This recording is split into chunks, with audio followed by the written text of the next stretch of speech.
Hello. This is going to be called Lesson 8.7. So in your math notebook, you can label it Lesson 8.7, Making a Line Plot. And your I can statement is going to be I can make a line plot and I can read a line plot. I can make a line plot and I can read a line plot. So if you have to stop the video to write that down, go ahead. I can make a line plot, I can read a line plot. All right, so let's think about what it takes.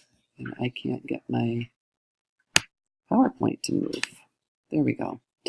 So with a line plot, what you have is a bunch of data.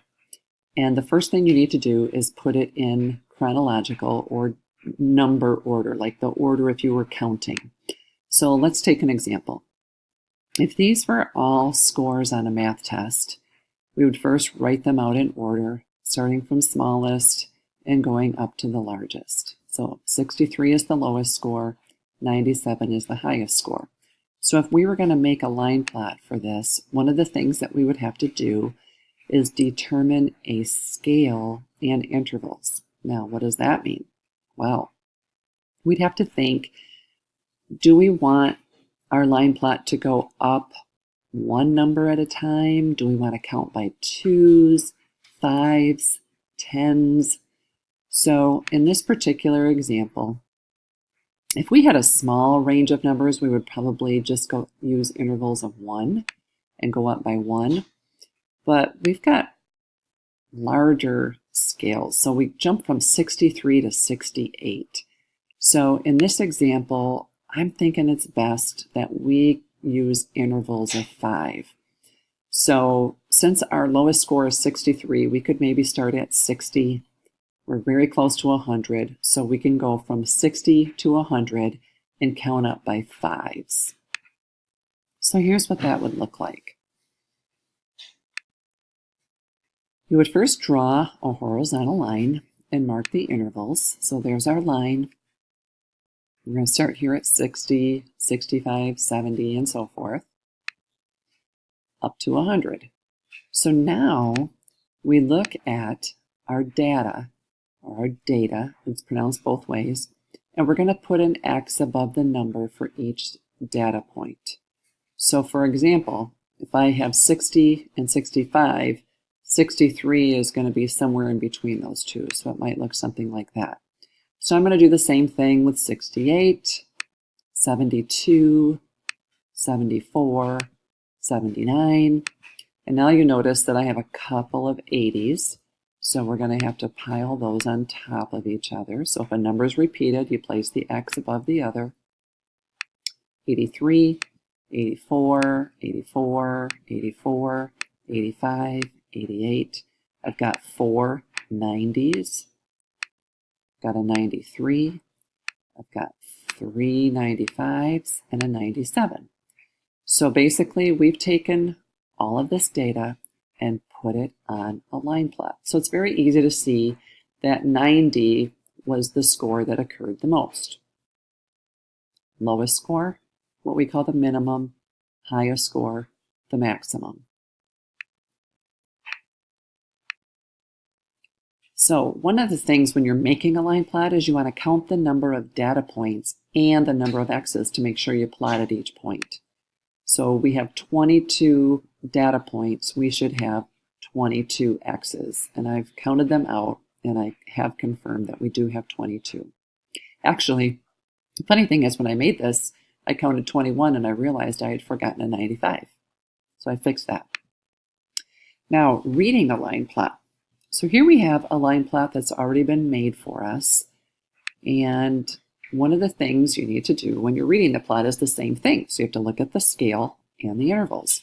So our scale is 0 to 16. And notice that our intervals were going up by 2s. So when something is halfway between 0 and 2, it represents 1.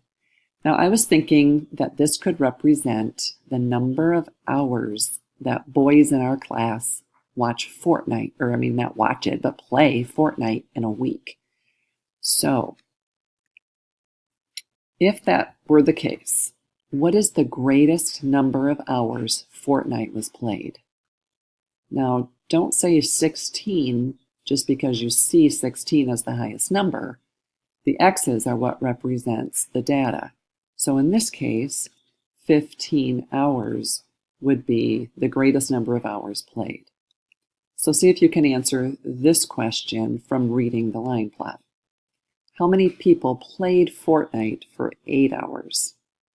Okay, if you look, 8 hours, you could see that that would be true for 3 people. Next question, what is the total number of hours played? So if one person played 1 hour, one person played 2 hours, that's a total of 3.